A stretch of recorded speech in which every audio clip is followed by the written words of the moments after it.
Hello friends, అందరూ బాగున్నారా? Welcome to Vishnu IAS academy.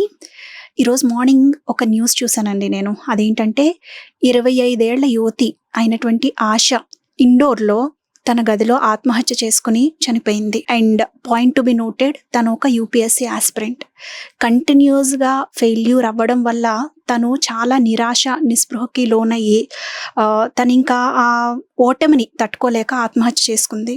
And ఇంకా విషాదకరమైన విషయం ఏంటంటే, తన ఆత్మహత్య చేసుకున్న తర్వాత 25 పేజెస్ తన చేతితో రాసినటువంటి ఒక నోట్ అక్కడే వదిలి వెళ్ళిపోయింది తను. దాంట్లో తను రాసున్న ఆఖరి మాటలు ఏంటో తెలుసా?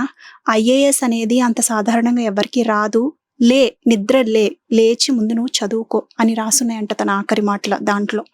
అలాగే తన దగ్గర ఉన్న బుక్స్ అవి చూసినట్లయితే కనుక దాంట్లో ఎప్పుడు మోటివేషనల్ కోట్స్, అలాగే తన సెల్ఫ్ రిఫ్లెక్షన్, అసలే నేను ఈరోజు ఎలా ఉన్నాను, ఎలా ఇంప్రూవ్ అయ్యాను, ఇంకా ఎలా ఇంప్రూవ్ అవ్వాలి, ఇలాంటి విషయాలు అన్నీ పొందుపరిచి ఉన్నాయంట.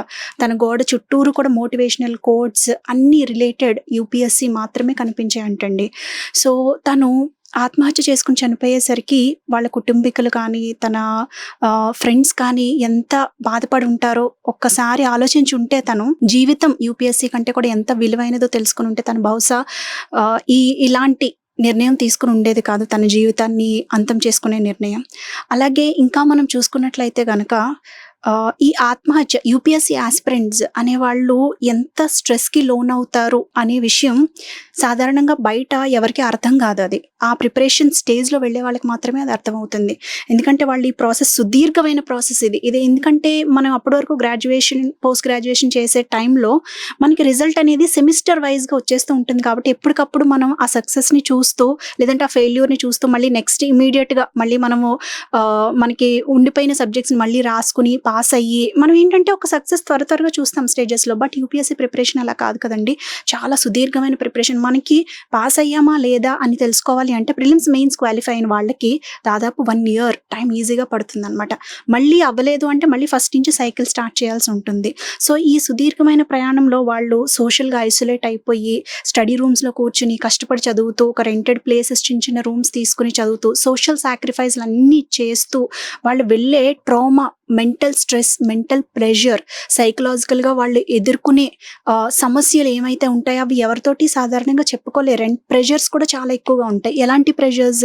ఫస్ట్ ఫ్యామిలీ నుంచి. అంటే ఫ్యామిలీ వాళ్ళు ప్రెషర్ పెట్టరు. వాళ్ళు ఏంటంటే స్టూడెంట్స్ ఆస్పిరెంట్స్ అయిన తర్వాత అరే నేను మా ఇంట్లో ఫ్యామిలీ నా మీద పెట్టుకున్న ఆశలన్నీ నేను తీర్చాలి కదా అని అనుకుంటూ వాళ్ళు తెలియని స్ట్రెస్ తమలో తాము బిల్డప్ చేసుకుంటూ ఉంటారు అనుకోకుండా. ఆ ఆస్పిరేషన్స్ ఫుల్ఫిల్ చేయగలమా లేదా అని చెప్పి, అలాగే వాళ్ళ యొక్క ఫెలో పియర్స్ యొక్క కాంపిటీషన్ని తట్టుకోగలమా లేదా అని చెప్పి ఒక్కొక్కసారి ఓవర్ థింకింగ్ అనే వర్డ్ నేను యూజ్ చేస్తున్నాను. ఒక్కొక్కసారి ఎప్పుడైనా అలాంటి ఓవర్ థింకింగ్ ప్రాసెస్లో వాళ్ళు చాలా స్ట్రెస్కి, మెంటల్ ట్రామాకి గురయ్యి చివరికి ఫెయిల్ అయిన తర్వాత ఒక 2-3 అటెంప్ట్స్ తర్వాత తీసుకోలేక వాళ్ళంతట వాళ్ళే వాళ్ళ ప్రాణాన్ని తీసుకోవడం జరుగుతుందన్నమాట.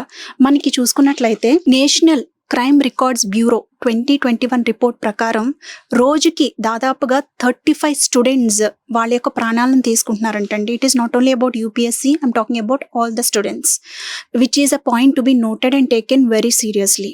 అండ్ అలాగే మనం ఇంకా ఒక సర్వే రిపోర్ట్ ప్రకారం యూపీఎస్సీ ఆస్పిరెంట్స్ అందరినీ సర్వే చేస్తే దాంట్లో దాదాపుగా 60% ఆఫ్ ద యూపీఎస్సీ ఆస్పిరెంట్స్ ఏం చెప్పారు అంటే వాళ్ళు ఎమోషనల్ స్ట్రెస్కి, మెంటల్ ట్రామాకి, లోన్లీనెస్కి చాలా గురవుతున్నామని 60% చెప్తే, మిగిలిన 70% ఆస్పిరెంట్స్ మాత్రం వాళ్ళు నిజమే మేము ఈ ఎగ్జామ్ తాలూకు ప్రెషర్ మాకు చాలా ఉంది, అంటే మేము పాస్ అవ్వగలమా లేదా అనేటువంటి ప్రెషర్ మా మీద చాలా ఎక్కువగా ఉందని చెప్తున్నారు అనమాట.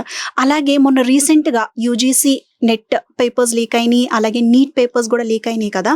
సో అలాగే యూపీఎస్సీ ఆస్పిరెంట్స్ కూడా దాదాపు ఒక 40% మెంబర్స్ సర్వే చేసినప్పుడు 40% ఆఫ్ ద యూపీఎస్సీ ఆస్పిరెంట్స్ వాళ్ళు పేపర్ లీకేజ్ గురించి కూడా చాలా భయపడుతున్నట్టు రిపోర్ట్స్ బయటకు వచ్చాయన్నమాట. సో అలాగే ఇంకొక సర్వే ప్రకారం లోక్నీతి CSDS అనే సర్వే ప్రకారం దాదాపుగా 1/4 ఆఫ్ ద యూపీఎస్సీ ఆస్పిరెంట్స్ చాలా సివియర్ ట్రామాలోకి, డిప్రెషన్లోకి వెళ్ళి సూసైడల్ థాట్స్ లోకి కూడా వెళ్తున్నారు అని ఈ రిపోర్ట్ మనకి చెప్తుందన్నమాట. సో దీన్ని బట్టి మనం అర్థం చేసుకోవాల్సింది ఏంటంటే, ఏదైనా సరే ది హైయెస్ట్ గోల్ రీచ్ అవ్వాలి అంటే తప్పదండి, చాలా సాక్రిఫైజెస్ అందరూ చేస్తారు, చెయ్యాలి. అలా చేసినప్పుడు మాత్రమే 2 ఛాన్సెస్ ఉంటాయి. అయితే మనం సక్సీడ్ అవుతాము, మన లైఫ్ గోల్ రీచ్ అవుతాం. రెండోది, దాని నుంచి వచ్చే అనుభవాలతోటి మనం ఎంతో జ్ఞానవంతులం అవుతామని కూడా మర్చిపోకూడదు ఈ విషయాన్ని మనం. తర్వాత యూపీఎస్సీకి ఫెయిల్ అయిన తర్వాత మనము కొంతకాలం పేషెంట్స్గా, అంటే కొన్ని మంత్స్ అవ్వచ్చు, లేదంటే ఒక 10 మంత్స్ అలా వెయిట్ చేసిన తర్వాత మనం పేషెంట్గా నెక్స్ట్ ఏం చేయాలి అని మనము వెళ్ళొచ్చిన జర్నీ అప్పుడు వెనక్కి తిరిగి క్లియర్గా చూసుకోగలుగుతామండి. క్లియర్గా చూసుకున్న తర్వాత ఆ డాట్స్ అన్ని మనం కలుపుకొని, ఎస్, నేను ఒక నాలెడ్జ్, ఎంత జ్ఞానం గెయిన్ చేశానంటే నా యూపీఎస్సీ ప్రిపరేషన్ జర్నీలో అని first of all you will feel proud of your cells. దాని ద్వారా మీరు నెక్స్ట్ స్టెప్ కెరియర్లో ఏంటి అనేది ఇమీడియట్గా మీరు చూస్ చేసుకుంటారు. అంతేగాని ఆవేశంలోనే మనం నిర్ణయాలు తీసుకుని మన ప్రాణాలు మనం పోగొట్టుకుంటే అండి, జీవితం చాలా చాలా విలువైంది when compare to UPSC journey. ప్రతి జాబ్లో ఎంత పెద్దదైనా చిన్నదైనా నేను చెప్పనవసరం లేదు, దేనికి ఉండే మెరిట్స్ డిమెరిట్స్ దానికి ఉంటాయి. మనకి సర్వీస్ కొట్టిన కొత్తలో కొన్ని ఇయర్స్ మాత్రమే చాలా చాలా హ్యాపీగా అనిపిస్తుంది. ఆ తర్వాత మనము వర్క్ బిజీ స్కెడ్యూల్లో పడిపోయిన తర్వాత ప్రతి విషయం అంతే కదా, కొత్తలో ఉన్నంత ఎగ్జైట్మెంట్ ఆ తర్వాత ఎలాగో ఉండదు, నార్మల్ అలవాటు అయిపోతాం మనం ఆ లైఫ్కి ఏదైనా సరే. అలాగే జీవితంలో ప్రతి విషయం కూడా అంతే, స్టార్టింగ్లో మాత్రమే ఆ బాధ నొప్పి కూడా చాలా ఎక్కువ ఉంటాయి. అది తట్టుకునే శక్తి ప్రతి ఒక్కరికి ఉంటుందండి. కొంచెం మనం అలాగా ఫెయిల్ అయిన తర్వాత ఆ బాధని నొప్పిని కొంచెం సేపు తట్టుకున్నామంటే స్లోగా హీల్ అవుతుంది. హీల్ అవడమే కాకుండా మనం నెక్స్ట్ ఏం చెయ్యాలి అనే క్లారిటీ వచ్చేస్తుంది. తర్వాత ఇంకొక జాబ్లో, లేదంటే ఏదైనా ఇంకొక సంతృప్తికరమైన దాంట్లో మనం సెట్ అయిన తర్వాత, అరే యూపీఎస్సీ నాకు కొన్ని లెసన్స్ నేర్పించింది అని చెప్పి ఇంకొకరికి మనం చెప్పే స్టేజ్లో ఉంటాము. అలాగే యూపీఎస్సీ కూడా చాలా చిన్నది, మనకి ఆ ఫెయిల్యూర్ అనేది పెద్ద సమస్య ఏం కాదని కూడా అర్థమవుతుంది. సో ఈ విషయాన్ని అందరూ తెలుసుకుని దయచేసి ఎప్పుడు కూడా ఇలాంటి ఎక్స్ట్రీమ్ స్టెప్ తీసుకోవద్దని కోరుకుంటూ సెలవు తీసుకుంటున్నాను. Thank you.